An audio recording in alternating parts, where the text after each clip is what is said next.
There's something going on, an ugly chapter in human history. Wake up, wake up, wake up, cause Israel's committing war crimes in the name of democracy. Wake up, wake up, wake up, there's something going on, an ugly chapter in human history. Wake up, wake up, wake up, cause Israel's committing war crimes in the name of democracy. What will you do if this gets out of hand? Will you say I never knew, or say that you don't understand? Don't forget that sometimes it's wise to choose the way that doesn't pay money but goes by the rules. Don't you know that we know that you know what we know about the violence you spread, the seed of hatred you sow? While we're under the protection of international law, you still manage to turn it into an international flaw. Wake up, wake up, wake up, there's something going on, an ugly chapter in human history. Wake up, wake up, wake up, cause Israel's committing war crimes in the name of democracy. Wake up, wake up, wake up, there's something going on, an ugly chapter in human history. Wake up, wake up, wake up, cause Israel's committing war crimes in the name of democracy. Wake up, wake up, wake up, wake up.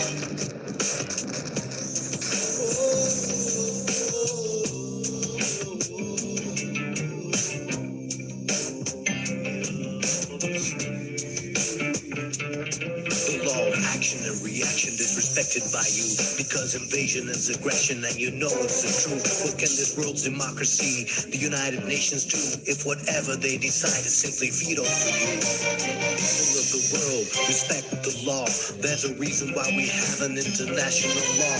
The lesson learned from World War II was to never let a people treat another people like they weren't meant to be people. There's something going on, an ugly chapter in human history. Wake up, wake up, wake up, this is like a committing war crimes in the name of democracy. Wake up, wake up, wake up, there's something going on, an ugly chapter in human history. Wake up, wake up, wake up, cause it's like a committing war crimes in the name of democracy. But don't you see the irony? The victims went and made themselves a colony. They took another people's land and caused a tragedy. You might say a repetition of history.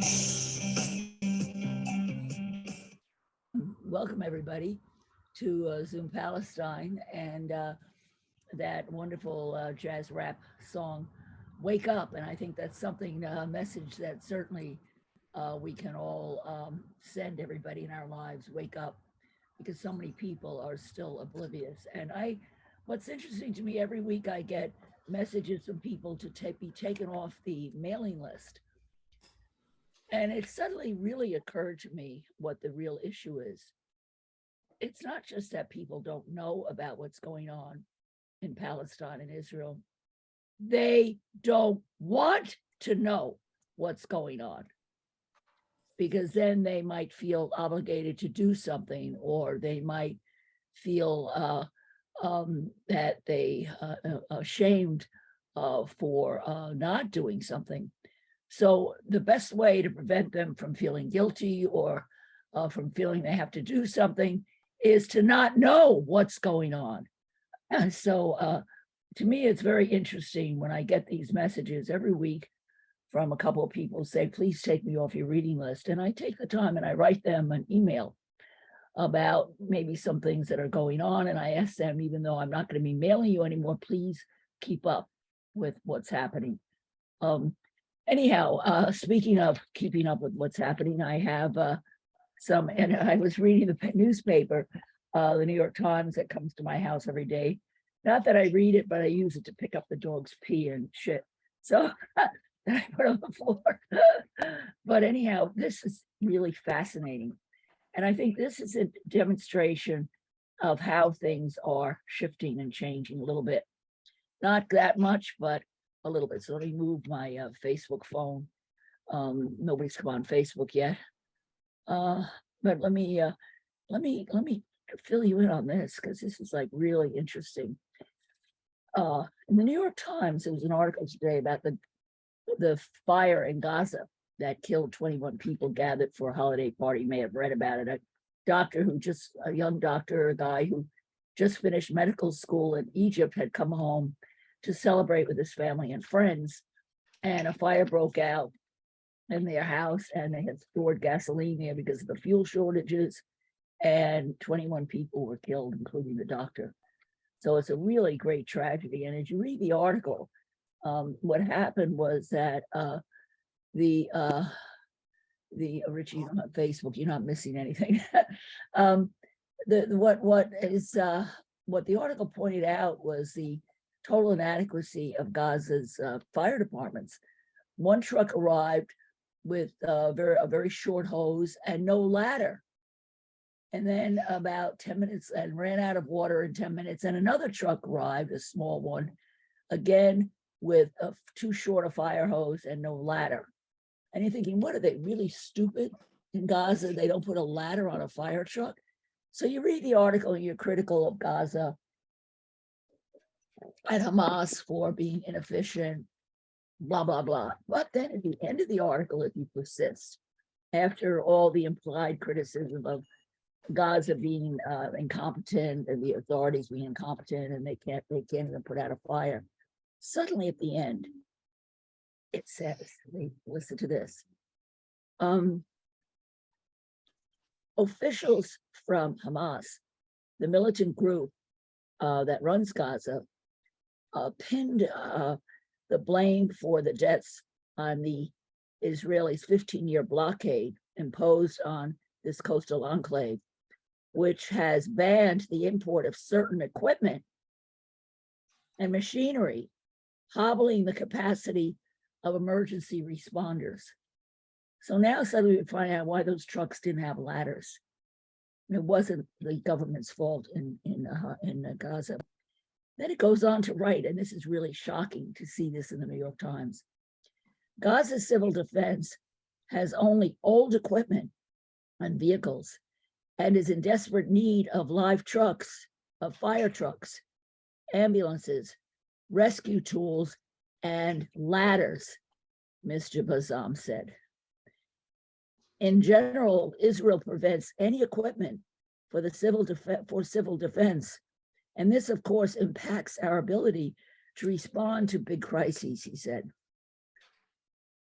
Israel's civil administration, which controls the civilian aspects of Israel's presence in the occupied territories, including Gaza and the West Bank, said Hamas's accusation was an effort to evade responsibility. So Israel said, no, it's not our fault. But rather than establishing civil and medical infrastructure in Gaza, Hamas has, this is what Israel says, has invested its resources in strengthening itself militarily in order to manufacture rockets and missiles, which it launches at innocent Israeli civilian population, the administration said in a statement. But, and here's the big deal that the Times ends the article this way, the blockade, which is kept up by both Israel and Egypt, has severely damaged Gaza's infrastructure, healthcare system.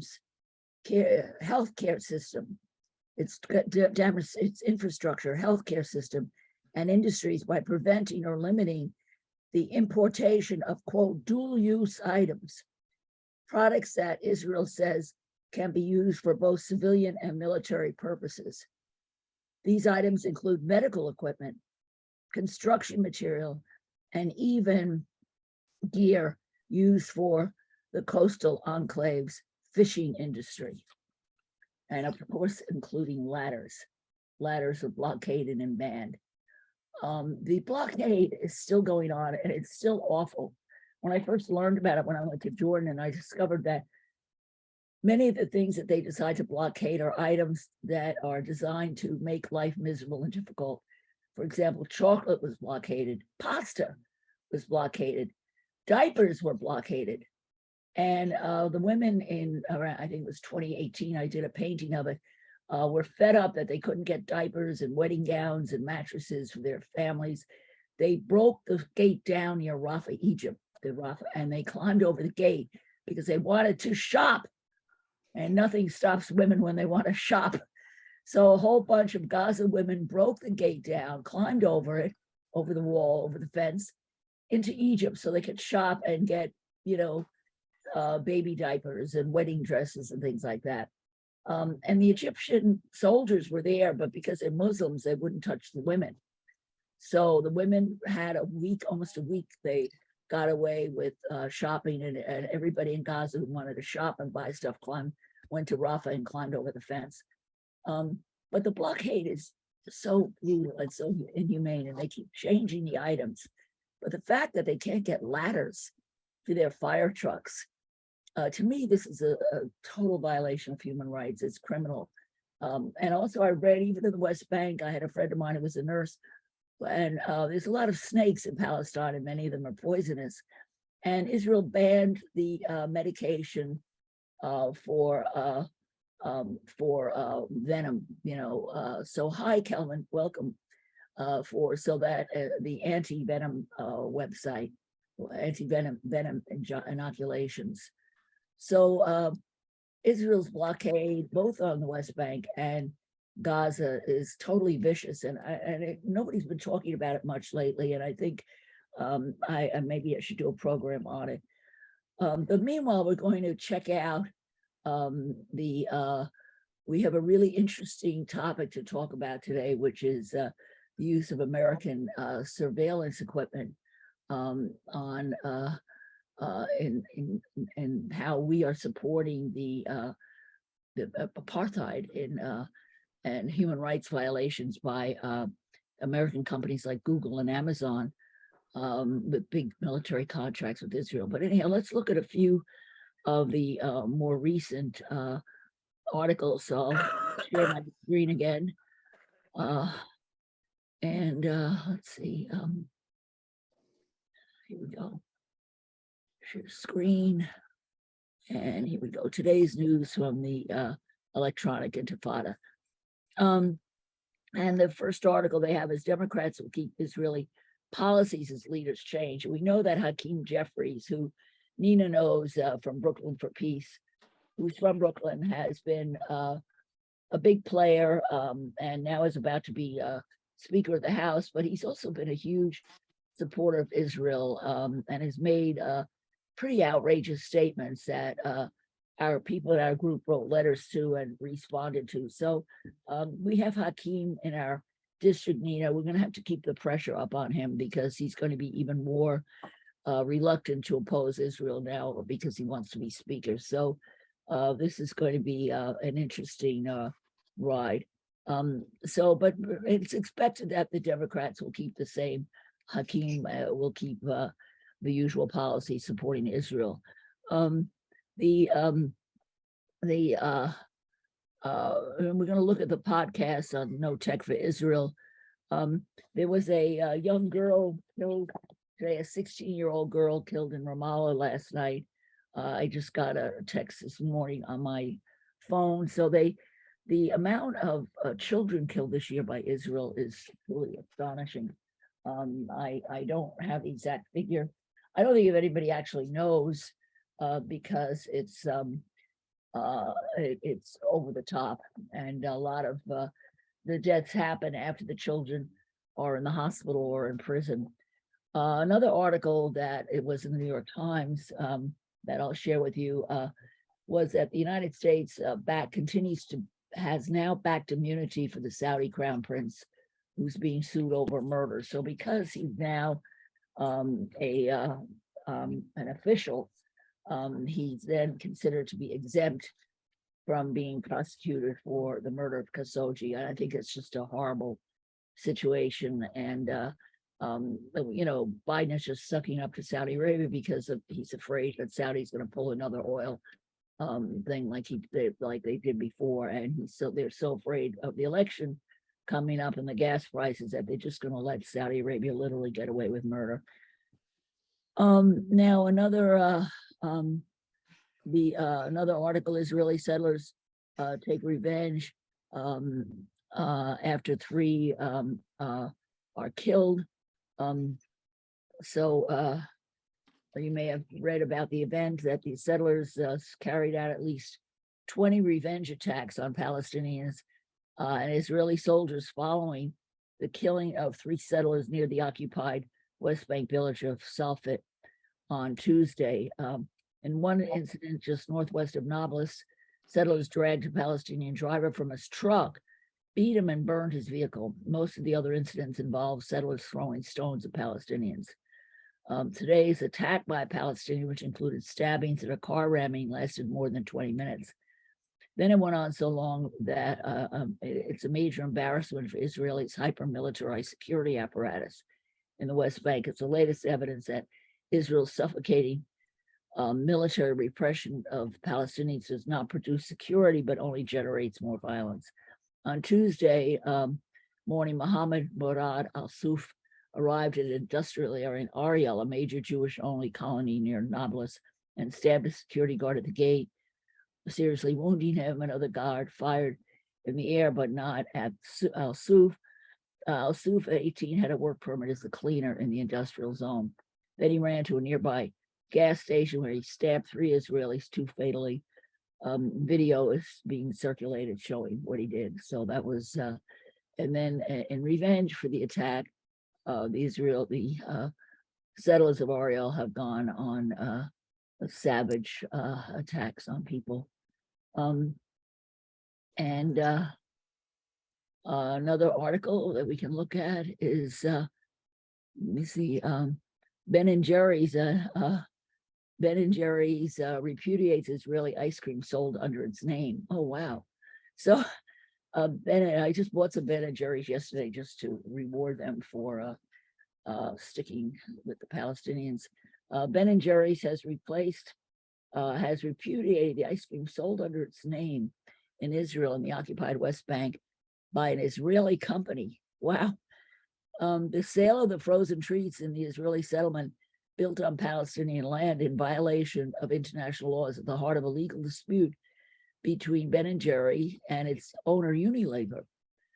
Without the consent of Ben & Jerry's independent board, Unilever has sold trademark rights to the Hebrew and Arabic language versions of the Ben & Jerry's name to Blue and White Ice Cream Ltd.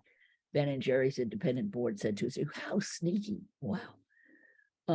Any products sold by Blue and White Ice Cream Ltd. are uniquely its own and should not be confused with the products produced and distributed by Ben & Jerry's Homemade Inc., the board added, noting that the Vermont-based company has no ownership or affiliation or economic interest in Blue and White Ice Cream Ltd. Ben & Jerry reiterated the sale of products bearing any Ben & Jerry insignia in the occupied Palestinian territory is against our values. Such sales are inconsistent with international law, fundamental human rights, and Ben & Jerry's social mission. Everybody go out and buy Ben & Jerry's today. And there's a lawsuit advancing, of course. They announced there's a legal dispute between Vermont-based ice cream maker and its parent company over the matter appears to be heating up. In July 2021, Ben & Jerry's decided would end a long-standing licensing agreement that allowed the products to be manufactured and sold in Israel and the occupied West Bank, following years of campaigning by Palestinian rights activists. So this is something to keep in mind, that if you don't shut up and if you keep pushing, you can make changes. And certainly Ben & Jerry's shift is a good example. So we can't give up. Under this deal, but however, Unilever announced that it sold the Ben & Jerry's brand and trademark in Israel to the Israeli licensee. Under this deal, the ice cream would continue to be marketed throughout Israel and the occupied West Bank using the Ben & Jerry's logo in Hebrew and Arabic. Unilever admitted that it made the motive under threats and pressure from Israel and its lobby. There you go. The other side pushes a lot. We have to push too. But Ben & Jerry's disputed Unilever's right to make the deal.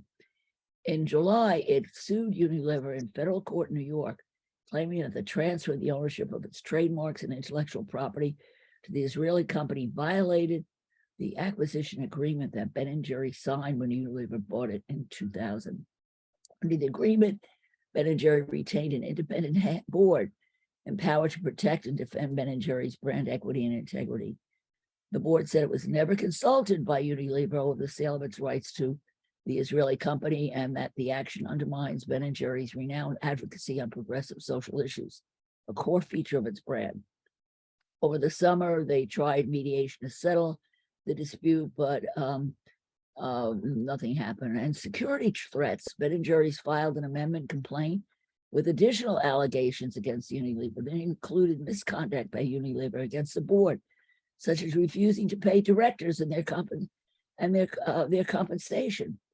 This was particularly egregious given the security threats that board members have faced, leaving individual board members to pay for their own security measures, including relocation, while not being compensated. The lawsuit does not specify the nature of security threats, but it is alarming that threats board members faced after taking a stance in support of Palestinian rights were so severe that they were effectively forced to go into hiding. Wow, over ice cream. Another key claim is that Unilever secretly transferred Ben & Jerry's trademarks to a Unilever-owned entity without informing or consulting the independent board just months after the 2000 merger, flagrantly violating the acquisition agreement. Ben & Jerry says in the amended complaint that this secret transfer only came to light in court papers filed by Unilever this summer in response to the lawsuit. Ben & Jerry's alleges that the surreptitious transfer was an attempted end run around Ben & Jerry's rights and protection. So Ben & Jerry felt the pressure, and the company's been receiving complaints regarding human rights violations.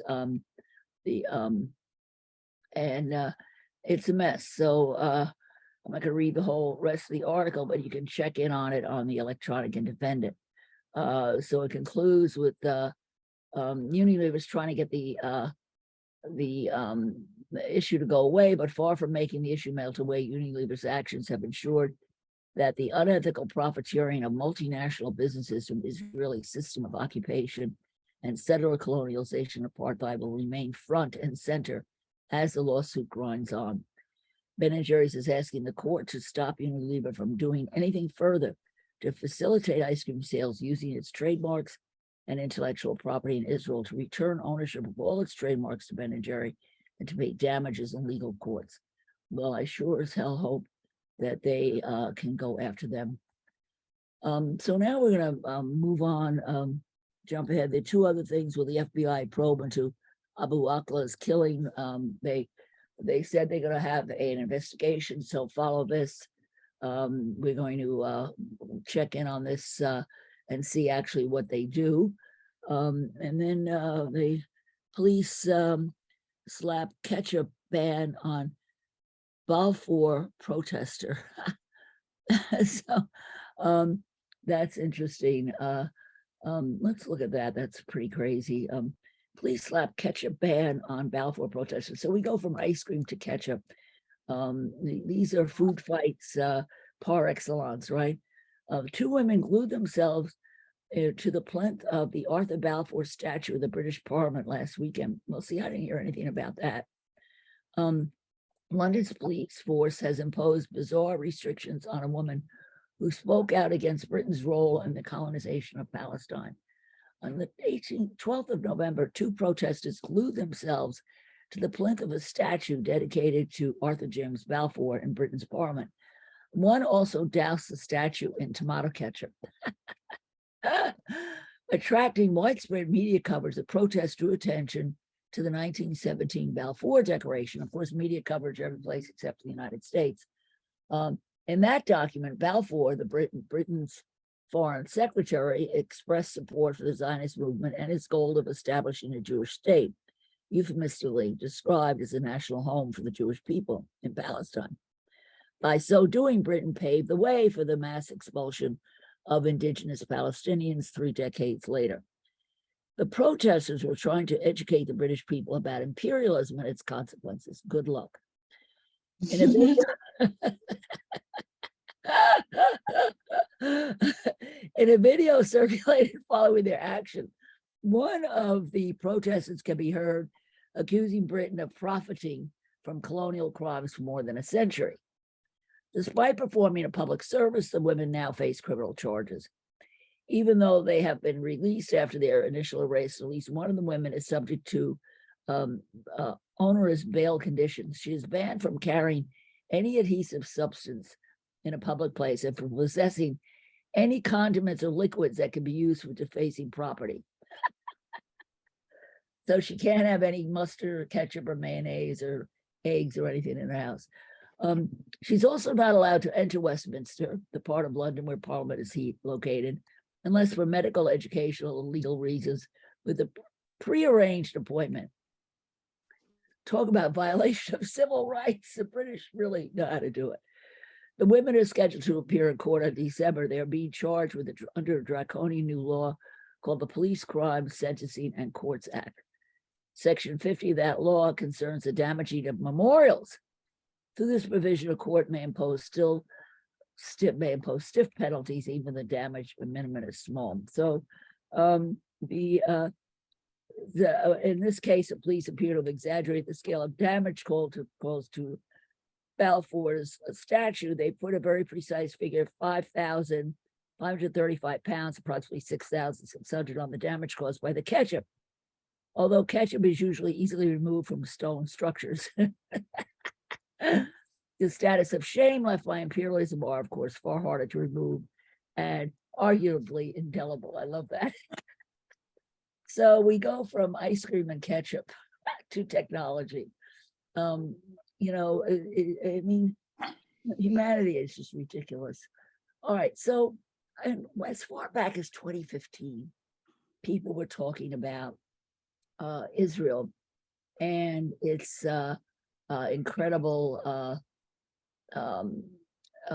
connection to the Silicon Valley, that between the Israeli military. So this dates back to 2015. Now, this is an article that's happy about the link. It says how does Israel, a small country with roughly 8 million people, produce more tech startups and receive more venture capital per capita than any nation in the world? Why does a country with few natural resources have more companies listed on NASDAQ than Europe, Japan, Korea, India, and China combined? To understand Israel's innovation success, look no further than the Israeli Defense Forces and the country's mandatory policy of service for young adults. For me and for thousands of Israeli entrepreneurs like me, so this is written by an Israeli entrepreneur, one unit is in particular has become a prolific technology incubator, particularly in the field of cybersecurity, IDF Unit 8200.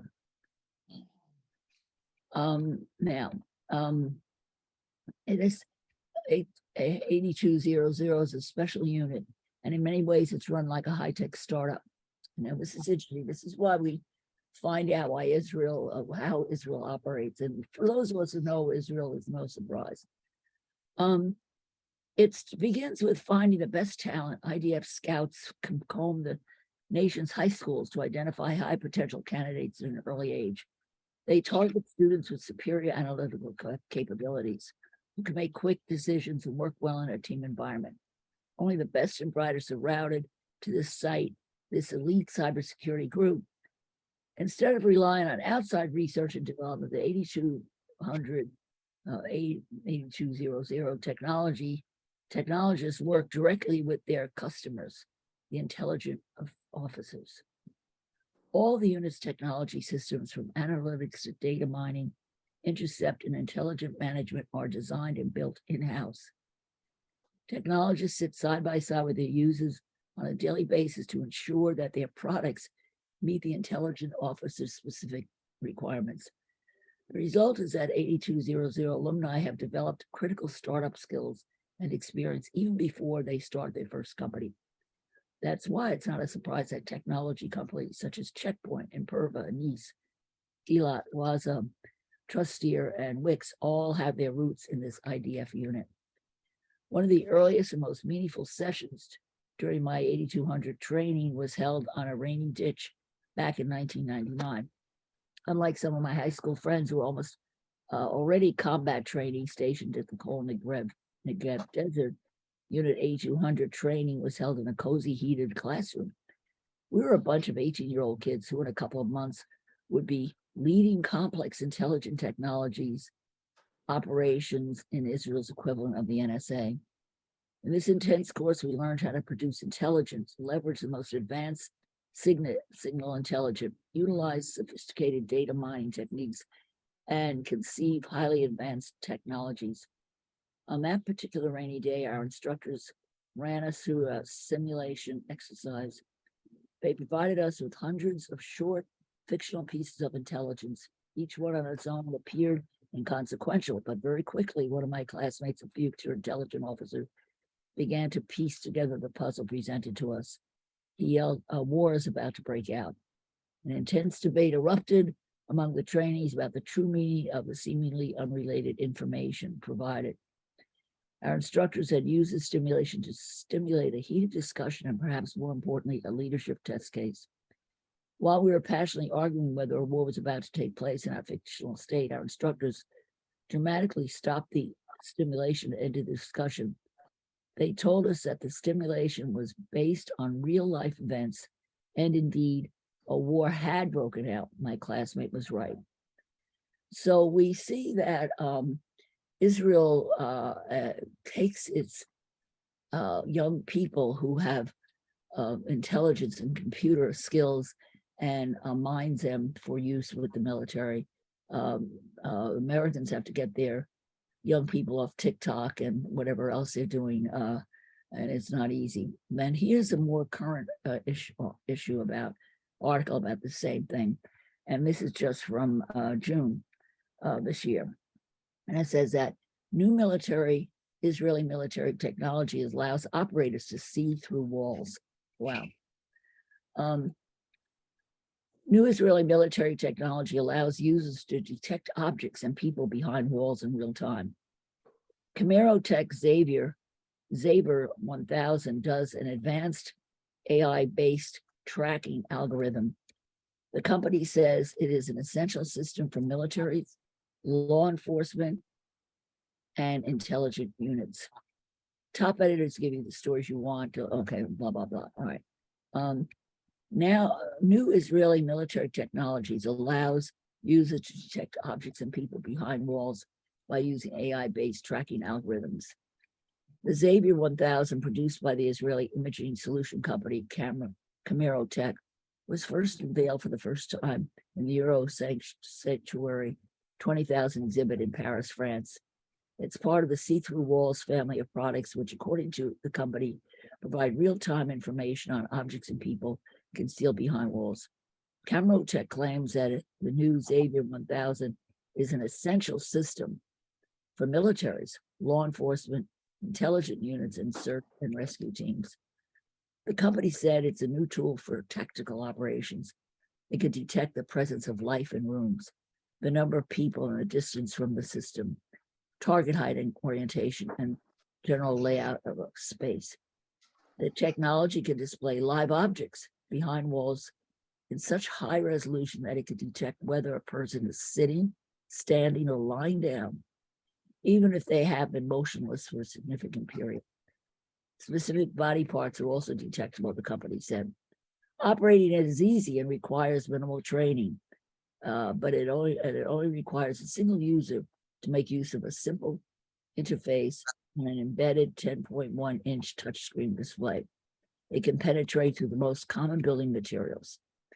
All right, so I'm sure somebody's going to come up with some kind of substance that can be painted on walls to prevent this, but this is another example of Israel's ongoing use of technology to make everybody's lives miserable. So we're going to talk, listen to this episode by Nina Barrows-Friedman from the Electronic Frittata that talks with tech workers who've been organizing with Project Nimbus. That's a project, $1 billion contract between Google and Amazon to build data centers in Israel on behalf of the Israeli military government. So let's see what's going on.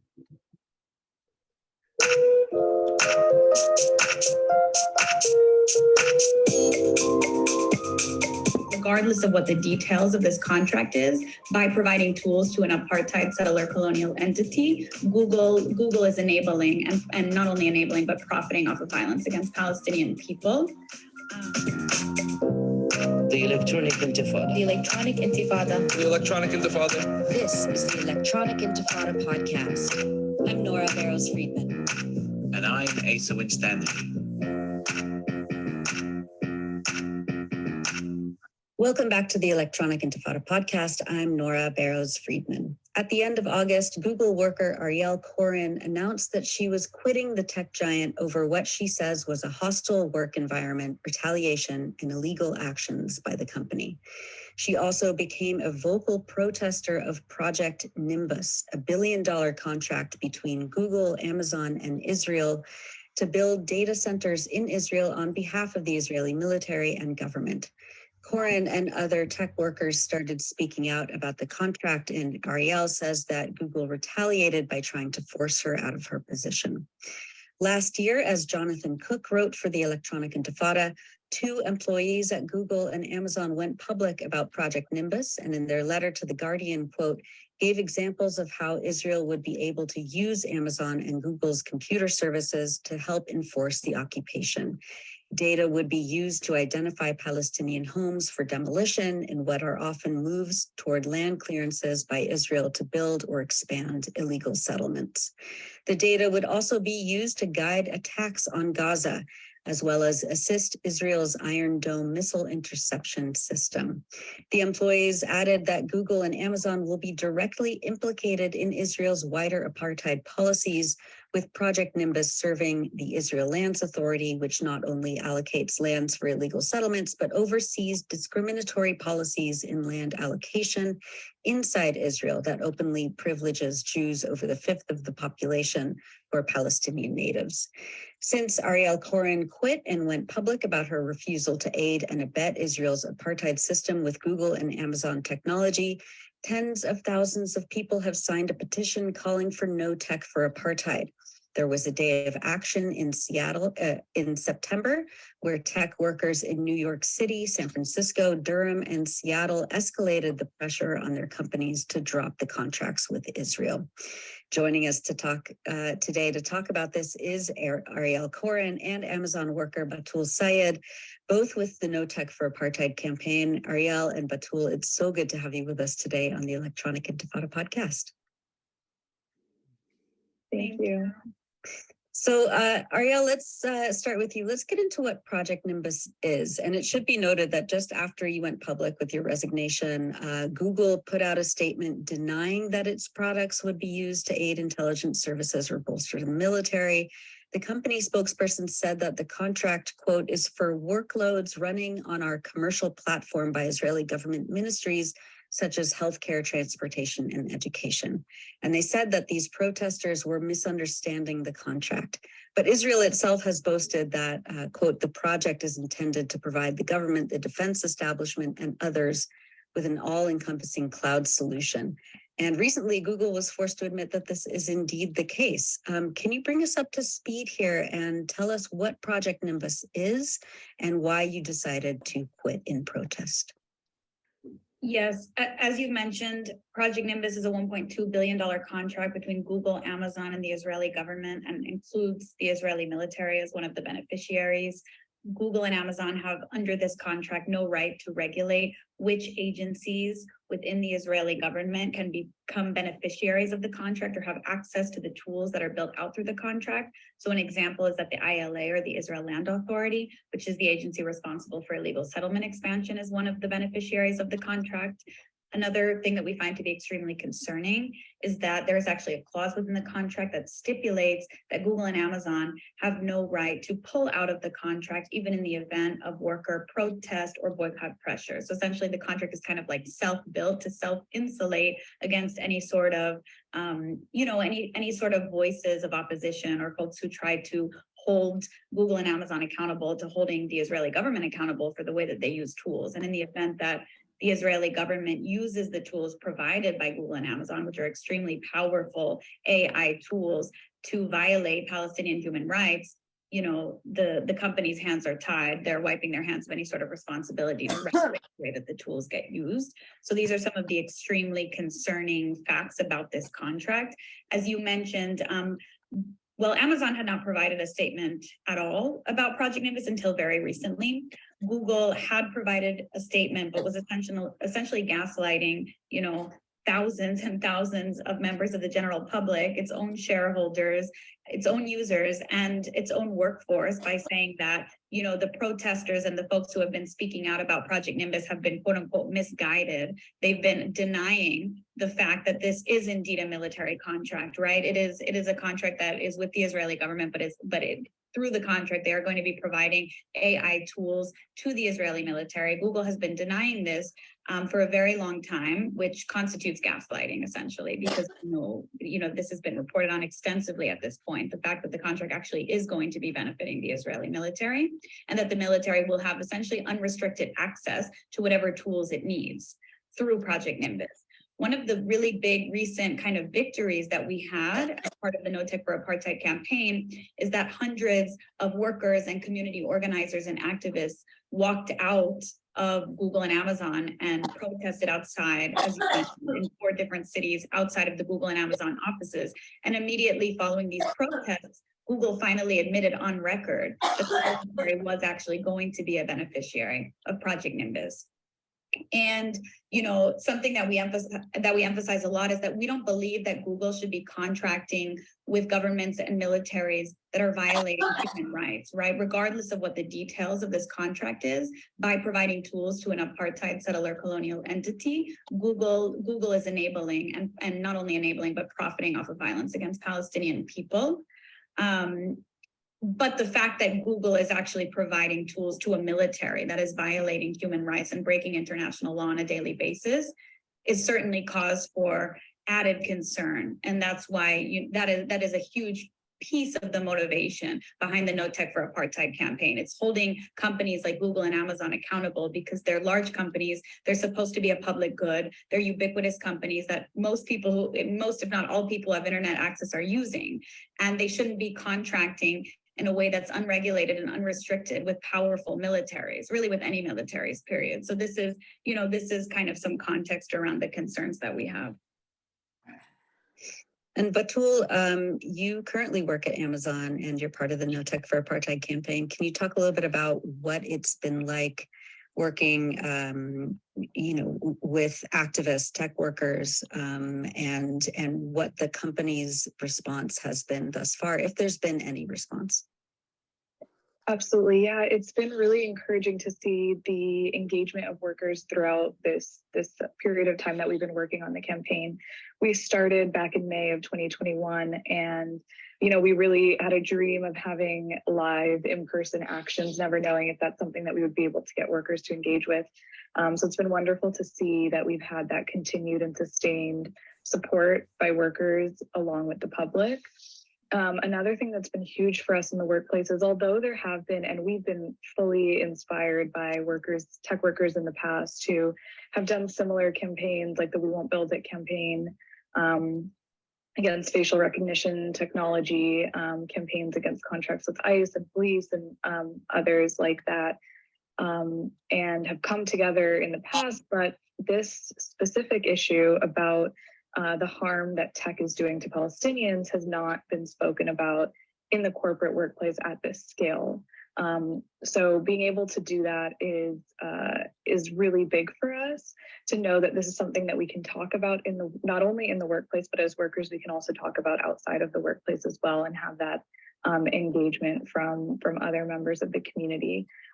One thing that was huge to us as well is seeing the progression from a small group of workers to a larger group of workers up to the shareholder resolutions, which maybe we'll talk about further later, but that were brought up earlier this year, which was the first time that Israeli apartheid was named in resolutions like this.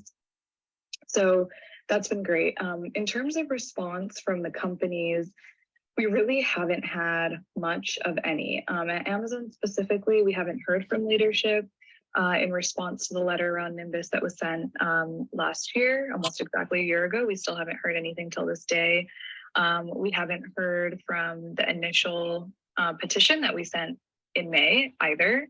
And it's been pretty much radio silent. We haven't heard anything kind of for the contract as much as we haven't heard anything against it from leadership from that corporate perspective. So we really have no idea where they stand. And as workers, it is disheartening to see that so many of us have raised this issue and have seen a complete lack of response from leaders. Yeah, I mean, they're probably just hoping that it goes away, right? That protesters just get bored. Just to add one thing to the credit of Batul and the other Amazon workers who have been organizing, you know, there's definitely been a discrepancy in terms of the reactions between both companies. Google has engaged in, unfortunately, a violent way towards workers, but they've at least engaged. But, you know, one thing that's really important to highlight is that Amazon workers have been mobilizing alongside Google workers to the exact same extent. And Amazon finally did provide a statement after the protest, which was huge.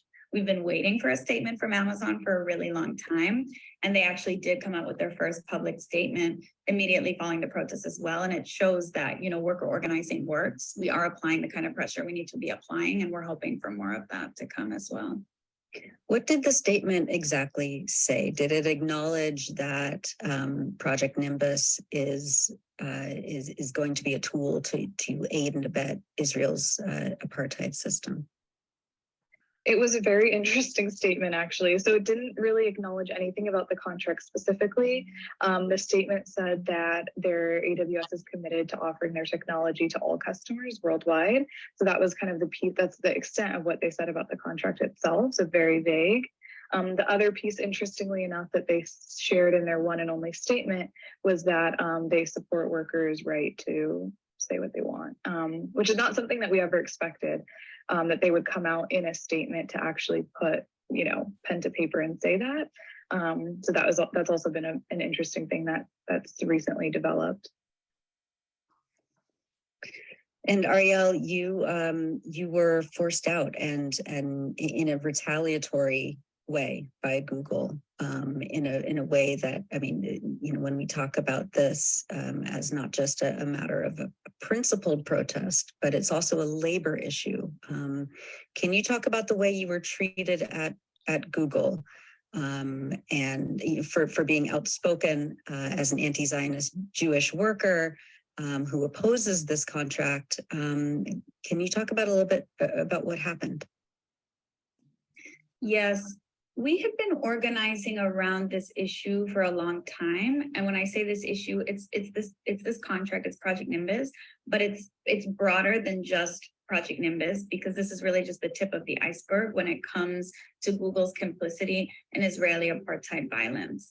There's just a very deep-seated, deeply ingrained history of repression and censorship of Palestinian voices, mostly folks who are Palestinian with the company, but also all voices that seek to express solidarity with Palestinian people across the company.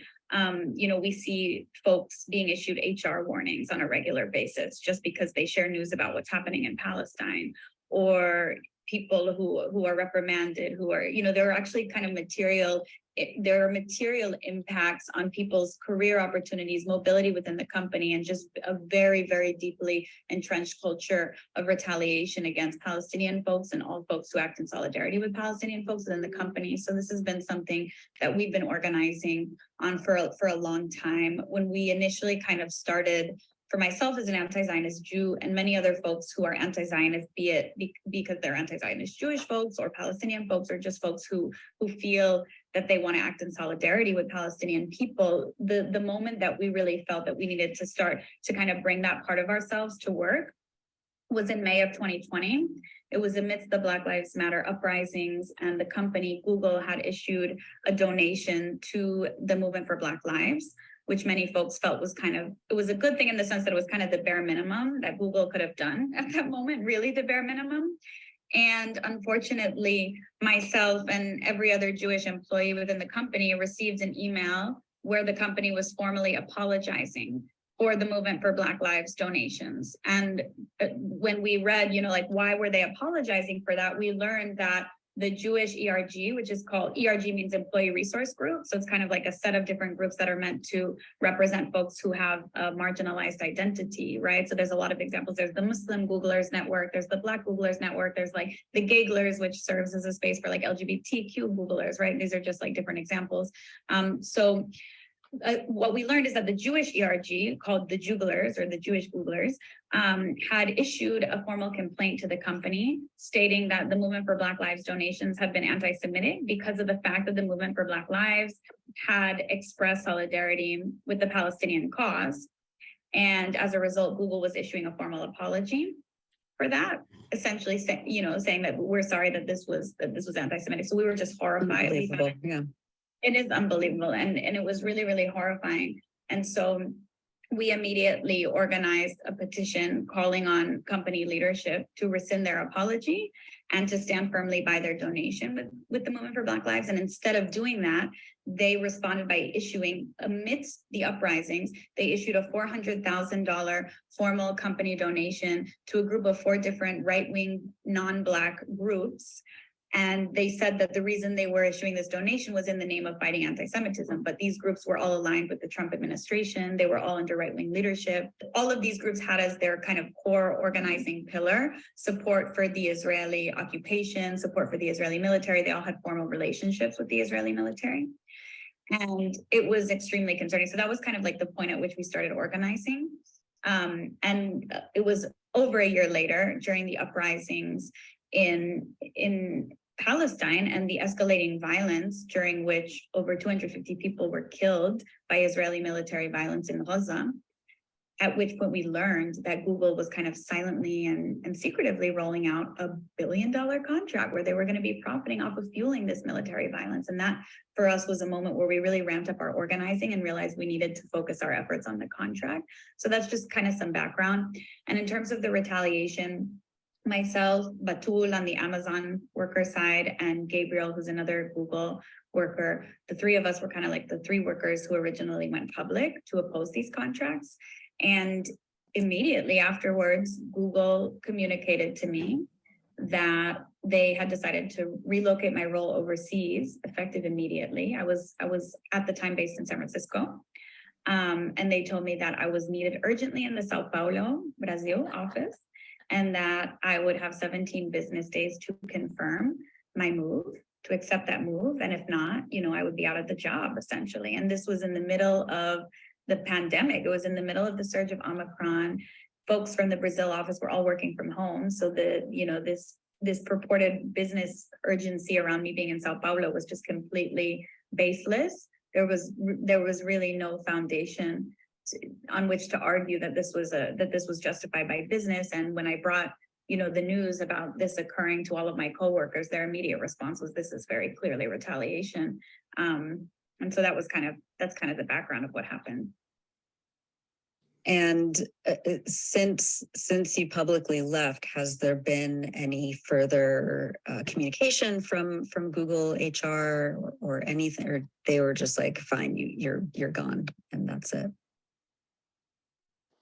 Well, my initial response was to reach out to my coworkers, folks who are also members of the Alphabet Workers Union, and just folks I had been organizing with, in addition to just people who were on my team. And I told them, I think I'm going to have to leave the company. Like, they've made it really clear, if I don't accept the move to Sao Paulo, I will have to leave. And I didn't have, it just didn't make sense for me. It wasn't feasible for me to move my life to a different hemisphere in the middle of the surge of Omicron. So I just thought I was going to have to leave. But people encouraged me, you should really fight this. You should not accept this. And it was that encouragement that kind of gave me the wherewithal to move forward and to fight this case. So, my coworkers organized a petition internally. There are now over 800 folks from within Google who have signed the petition, calling on Google to rescind that act of retaliation. And over 25,000 people signed a public petition to the same effect. So I think we did really everything we could. And I was fighting, this all occurred in November. I resigned, I guess now it's a little over a month ago. So we were fighting this for almost a year. And unfortunately, the company just refused to budge and became increasingly hostile towards me. And so it became clear that I was going to have to resign at that point. Amazing. Batul, I want to come back to you. Ariel was talking about, in the broader sense, how tech giants like Google and Amazon claim that they're serving people in ethical ways while pursuing these contracts with Israel, but it's not, it's just like, this is just what we do as a company. We, everywhere around the world, anyone can use our services, sort of, remark. But as journalist Jonathan Cook wrote for us a year ago, quote, pressure may be mounting on many companies to distance themselves from Israel over its occupation and apartheid policies. But for Amazon and Google, it is those very practices of occupation and apartheid that are a tech seam waiting to be mined. Can you talk about this and kind of this explosion of tech contracts with Israel, in partnership with Amazon, Google, other, weapons companies, and Hewlett Packard, for example, all these biometric engineering technologies that are contracted with the Israeli military. Can you talk a little bit about Israel as this this tech seam waiting to be mined, and how companies like Amazon are looking at that? Yeah, that's a super interesting question. I think we see often within the tech world generally, and even when I used to live in the Bay Area, so in that kind of Silicon Valley community, what is often talked about in regards to Israel and tech is the innovations that Israel has come up with, the startups having the most unicorns, all of those kinds of things, right? And I think for companies, they see that in one light. They don't look at what the technology may be used for. That's one of the biggest things that we have discussed, and is in all of the letters and things that we've published, is that the tech is not the issue. The tech inherently is not the problem. And actually, we believe the tech could do a lot of good, but it's what it's being chosen to be used for. And what the companies, I think importantly in this case, what the companies are allowing for it to be used for without any type of control, any overseeing any of what it can be used for in terms of violence, increased discrimination against Palestinians in their own homes, in their own land. But we don't talk about any of that, right? When it comes to Israel and tech, we only talk about the AI tools. What are the AI tools used for? That's not an aspect that is discussed at all. So I think it's very one-sided when it comes to Israel and tech in general. And for these companies, of course, there is that financial boost for them as well for entering into contracts like this, knowing the market that they're entering there. So it's very one-sided, and it's also very kind of tunnel visioned in a sense that it's not looking at what the broader repercussions can be for entering into contracts like this, let alone against Palestinians in Palestine, but the precedence that this also sends for contracts that they can have in the future with other militarized groups, and the harms that can have overall. Yeah. Let's go back to the day of action that was planned across the U.S. that was led by tech workers. What's happened since those days of actions, and what's next for the NoTech for Apartheid movement? How is this campaign growing, and what are the next steps? Yeah, so with the day of action, it was a wonderful opportunity for us to be able to reach more people. A lot of times, we kind of struggle, and I think a lot of times activism is like this, specifically kind of activism in the workplace or corporate activism, whatever you want to call it, where we feel a lot of times like we're only able to reach a certain group of people who may have already wanted to be engaged already. That being said, the day of action was a wonderful tool in spreading the message to people who may not have heard about this, who may not, a lot of us, we only found out about Nimbus by chance. It's not something that's been greatly publicized. So even opportunities, like this, Nora, are super helpful for us to be able to reach other people. But there's something special about having it live and in person and seeing people. And if you're walking by kind of wondering what's that about, and then you go and you Google, of course you have to use Google, right? And then you figure out what it was, right? there's a lot of just overall unawareness about what Israel does, I think, generally amongst a lot of these groups of tech workers. So this is, I think, an avenue for them to start to become aware of what's happening. Also seen since then, we've had more workers who were actually public on the day of action itself, who spoke at the actions and hadn't previously done that, which is huge, of course, for them to actually use, it's not even just behind a screen, they're actually live and in person speaking against this. And workers since then have been reaching out. We've been able to get in touch with a lot more workers who are really excited to be a part of this and really want to help push the companies to end these contracts and others like them. So we have been able to work with more workers since then and are really just looking at ways that we can continue to expand this. We're looking at students. There is, as part of the NoTech for Apartheid campaign, there is a student pledge to not take jobs at Amazon or Google. So students who are potential workers, of course, like the largest pool of workers that Amazon and Google have, especially as they want at a low cost, are now encouraged to not take those jobs due to this contract. So there's just multiple different ways that we're starting to get more involved with, or that we have been, but are now seeing more opportunities to get involved with other parts of the community and get more tech workers brought in. But I'll let Ariel speak on anything else. Fully agree with everything that Batul just said. I think Google was kind of attempting to sweep things under the rug and to portray this as being, a small group of workers, a very marginal, group of workers. And I think with their act of retaliation, their attempt was, let's get rid of this worker who spoke out and we can kind of scare the rest of the workforce into silence and keep this, tucked away. And the opposite has occurred, because when Google sought to retaliate against me, workers did not get scared into silence. Instead, they became activated. They became additionally and increasingly angry about Project Nimbus and about Google's culture as a whole. Google has this culture of repressing any sort of opposition to Google's complicity in Israeli apartheid violence. And now all of these voices that Google was trying to silence are now coming to the forefront.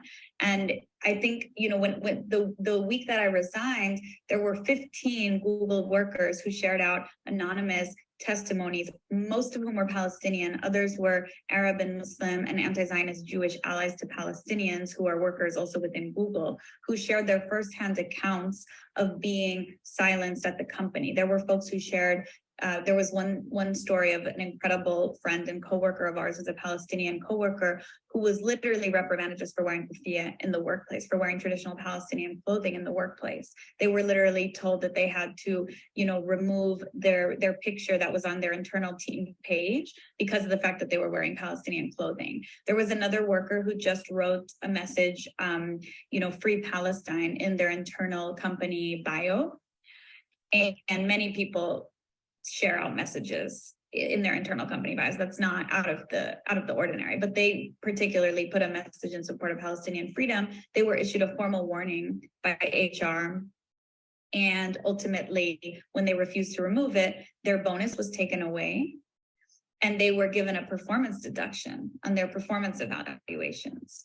So, there were just so many stories that people were bravely sharing out about their experiences. One Palestinian coworker wrote, "It's impossible to express any sort of disagreement with the war waged on Palestinians without being called into HR with the threat of being issued a formal warning and being retaliated against." That's kind of quote unquote quoting this Palestinian coworker from Google. So there were 15 folks who are bravely sharing these stories, and they're representing hundreds more. And then the following week, we now have this day of action where we have 4 mass protests, these huge protests with this huge turnout, and all of these workers chanting and marching and screaming in the streets, holding Google and Amazon accountable. And so I think the biggest impact here is that this is no longer just like 1 or 2 or 3 workers speaking out. There are 10 workers who are public, but there's over 1,000 workers at Google who have put their names on a petition. And there are hundreds of workers who are starting to become activated around this. And so it's become really clear that if Google continues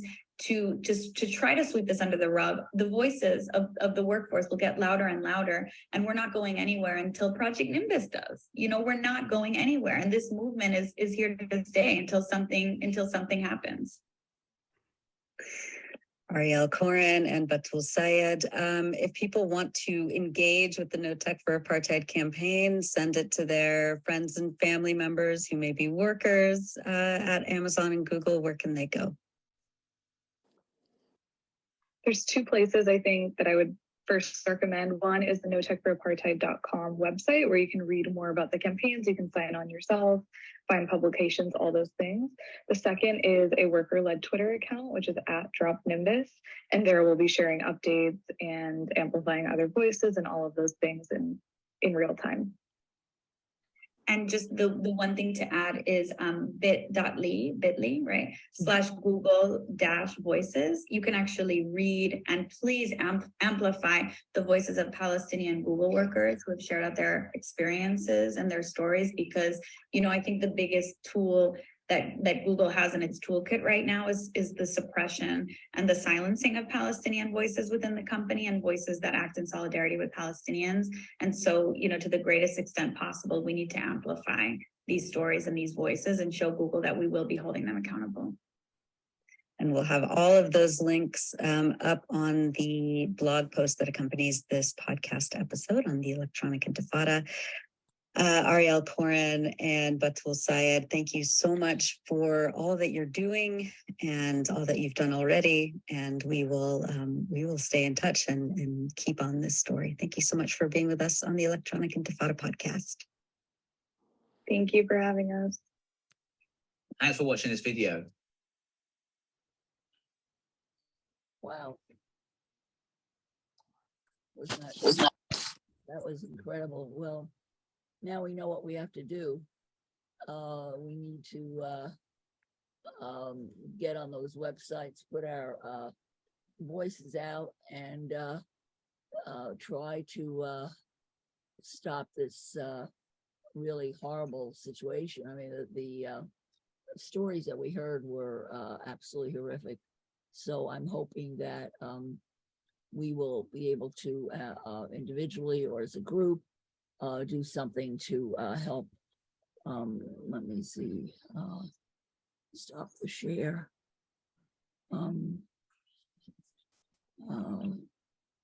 And share. I don't know if you can still see me, or if you can still see the screen. But anyway, our time is up, and I'm very grateful for all of you being here, particularly Karen. It's so good to see you. So let's keep up the faith. Does anybody have anything have they want to say? I mean, I think there was a lot of really important and interesting information about this situation, and I'm very motivated now to find out more about what Google and Amazon have been up to. Does anybody have anything they want to say? It's funny because like Google played a little big role in the Arab Spring and Egypt, and now they are doing this. It's so funny. It's like it's pretty disgusting. I want to it's just really really shocking, certainly to see, you know, what they're about. It's frightening. I really wouldn't have expected Google to be so blatantly anti-Palestinian. I'm really in big shock from it. But I'm an optimist. I believe that good will overcome evil.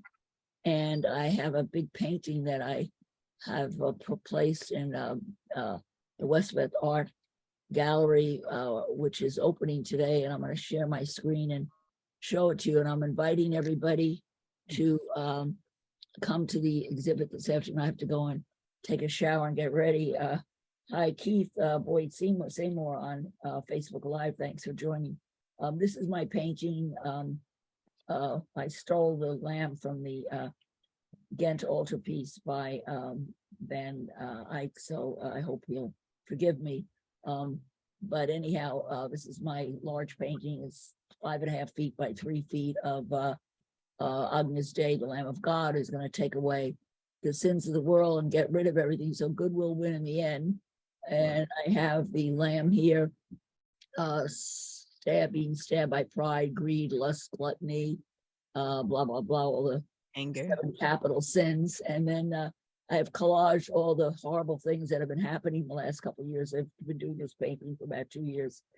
And I had no studio to do it in, so I ended up doing it in like 2 feet space in my bedroom. But, you know, anyhow, I got it done, and it's in the Westbeth Gallery, and the opening is today at 4. So if you're in Manhattan, in New York City, stop by. The reception's from 4 to 7. It's free. They have wine and food. And the art, I saw the show being hung last night. It's a really good show. The artwork is excellent, excellent. And aside, my painting got warped this summer because a close ex-friend of mine used it to hang his clothes on while he was staying in my bedroom while I was in Georgia. So the canvas got a little warped, but it survived, and it's on view. And the gallery is open Wednesday to Sundays, 1 to 6 until December 16th. And I'll be gallery sitting some of those days, but I'm not sure which days yet. But anyhow, so if you're in town, you know, come and visit. Karen, it'd be a good excuse for you to come and visit New York. So thanks everybody for joining. And Norby, hi. Thank you. We haven't seen you for a while. Good to see you, Norby. And Karen, always good. Nina and Richard, always good to see you. And I send you all Thanksgiving blessings and Thanksgiving, I think, although Richard, I know this is not your Thanksgiving, but you know, this year I'm very grateful for the midterms, although they were imperfect, and New York, you know, screwed up big time. New York, we got a lot of MAGA crazy Republicans elected that gave the House of Representatives a majority. It's not, I don't care that they're Republicans, they're the type of Republicans they are, the type of politicians they are. They're really horrible people. You know, Jim Jordan, Marjorie Taylor Greene. I mean, these are crazies. And I just thank God that there are not more of them in positions of office. And I thank God for protecting the United States as democracy, which we almost lost last week. So we have a lot to be thankful for, but we have still a lot to pray for.